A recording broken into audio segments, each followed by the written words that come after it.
বাংলাদেশ আওয়ামী লীগ, যুবলীগ, ছাত্রলীগ এই নামগুলোর সাথে একটা ভয় কানেক্টেড আছে। আর এই ভয়টা দীর্ঘদিন যাবৎ তৈরি করা হয়েছে। গেল 16 বছর আওয়ামী লীগের নেতাকর্মীরা এমন একটা অবস্থানে পৌঁছেছিলেন যেখানে থানা, পুলিশ, রাষ্ট্র কোনো কিছুকেই কিন্তু তারা আসলে পাত্তা দিতেন না, শুধুমাত্র শেখ হাসিনা ছাড়া। সরকার পতনের পর আওয়ামী লীগের নেতাকর্মীরা পোতাই গেছে, আওয়ামী লীগের নেতাকর্মীরা আর রাজপথে নামবে না, এমন কিছু করবে না, এরকম চিন্তায় যখন অনেকে আছেন, তবে সরকার কিছুটা টেনশনে আছেন। সেই টেনশনকে আরো কয়েক গুণ বাড়িয়ে দেওয়ার জন্যই আজকে যে ঘটনা ঘটেছে, চমলক্ষ ঘটনা, এটা কিন্তু আওয়ামী লীগের নিজের কপালেই শনি ডেকে আনবে। আমি বরাবরই বলছি এই ঘটনাগুলো আওয়ামী লীগের জন্যই খারাপ হতে যাচ্ছে। পুলিশের সাথে আমি দেখছি যে আজকে পুলিশের সাথে যেই ঘটনা ঘটছে, ভাই এরকম ঘটনা আওয়ামী লীগ ক্ষমতা থাকাকালীন আমি দেখি না, বাট এখন ঘটছে। বগুড়ার শিবগঞ্জে ঘটেছে এই চমলক্ষ ঘটনা। বগুড়ার শিবগঞ্জে পুলিশের কাছ থেকে একজন আওয়ামী লীগের নেতা, যার নাম হচ্ছে ফারুক হোসেন নামক এই আসামিকে হাতকড়া পরা অবস্থায় দলীয় নেতাকর্মীরা ছিনিয়ে নিয়েছে। আজকে সন্ধ্যায় গতকালকের খবর, শুক্রবার সন্ধ্যায় উপজেলার মোকামতলা ইউনিয়নের জাবারিপুর বাজারে এই চাঞ্চল্যকর ঘটনা ঘটেছে। ফারুক মোকামতলা ইউনিয়ন আওয়ামী লীগের সাবেক সাধারণ সম্পাদক। বৈষম্য বিরোধী ছাত্র আন্দোলনে মামলার আসামি হচ্ছেন এই নেতা। এই নেতা হচ্ছেন উপজেলার জাবারিপুর গ্রামের আফজল হোসেনের ছেলে। ওসি সাহেব বলছেন, গোপন সংবাদের ভিত্তিতে জাবারিপুর বাজারে ফারুককে গ্রেপ্তার করেছিল পুলিশ।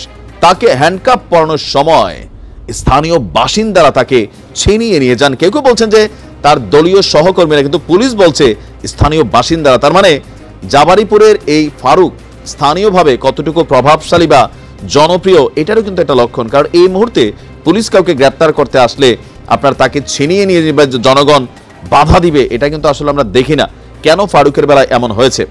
পরে পাশের বাঁশঝাড় থেকে তার যে হাতে হাত করাটি ছিল সেটাকে আপনার উদ্ধার করা হয়েছে। এমনকি ফারুককে এই মুহূর্তে আবারও পুনরায় গ্রেপ্তারের চেষ্টা চলছে। পুলিশ বলছে যে তারা নজরদারি করছে, এমনকি সে কোথায় যেতে পারে এগুলোর উপর তারা অবজার্ভ করছে।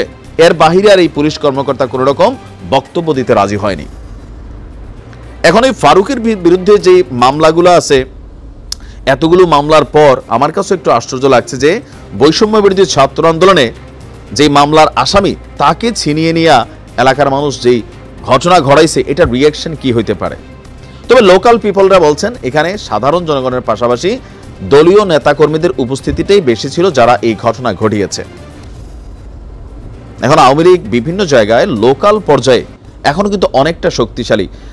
বিভিন্ন জায়গায় বলতে আমরা যেমন দেখি, ধরেন শহরে বা ঢাকা শহরে, এখানে আওয়ামী লীগের নেতাকর্মীরা অনেক দুর্বল, সবাই পলাতক, কারণ এখানে ফ্লোটিং একটা কমিউনিটি কানেক্টেড। কিন্তু লোকাল পর্যায়ে অনেক জায়গায় আপনার দেখা গেছে, অনেক জায়গায় আবার কিছু মিথ্যা মামলার শিকার অনেক আওয়ামী লীগের নেতারা হয়েছে। এটাও বাস্তবতা যে আওয়ামী লীগ করছে, মামলা দিয়ে দিছে। তো এইরকম নেতাদের বেলায় জনগণ কিন্তু বাধা দেয়। কারণ কি, যে না আওয়ামী লীগ করছে মানে যে সব খারাপ তা কিন্তু না। আওয়ামী লীগের মধ্যে কিন্তু আসলে অনেক ভালো মানুষ আছে, কিন্তু ওই যে চাটুকার, হাইব্রিড, এদের কারণে আপনারা হয়তো ওই মানুষগুলা পর্যন্ত কখনো পৌঁছান নাই, বা লোকাল পিপল যারা আছে তারা মনে করে যে না সারা বাংলাদেশে কি চলছে জানি না, আমার এলাকার যে ব্যক্তিরা আছে তিনি আওয়ামী লীগ করলেও ভালো ছিলেন, মানুষের সেবা করছেন, উপকার করছেন। এরকম কিছু আওয়ামী লীগের নেতাকর্মী অনেক জায়গায় আছে, তাদের জন্য কিন্তু জনগণ আসে। এখন পুলিশের যদি আমরা বক্তব্যটাকে নেই, তিনি বলছেন যে স্থানীয় জনগণ তারা তাকে ছিনিয়ে নিয়ে গেছে। তাহলে বোঝা যাচ্ছে হয়তো ফারুক প্রভাবশালী বিশাল কেউ, অথবা তিনি আসলে একজন ভালো মানুষ, হয়তো তাকে মিথ্যা মামলায় ফাঁসাই দেওয়া হয়েছে। কারণ আমরা বরাবরই শুনি এই আন্দোলনে নিহত আহতদের নিয়ে মামলা বাণিজ্য চলছে, যেটা নিয়ে সরকারও কনসার্ন আছে।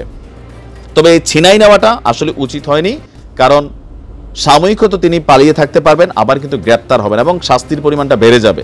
আবার যারা ছিনাই নিছেন তারাও কিন্তু আবেগের বসেই কাজটা করছেন, আপনারাও কিন্তু মামলার একটা আসামি হয়ে যাচ্ছেন।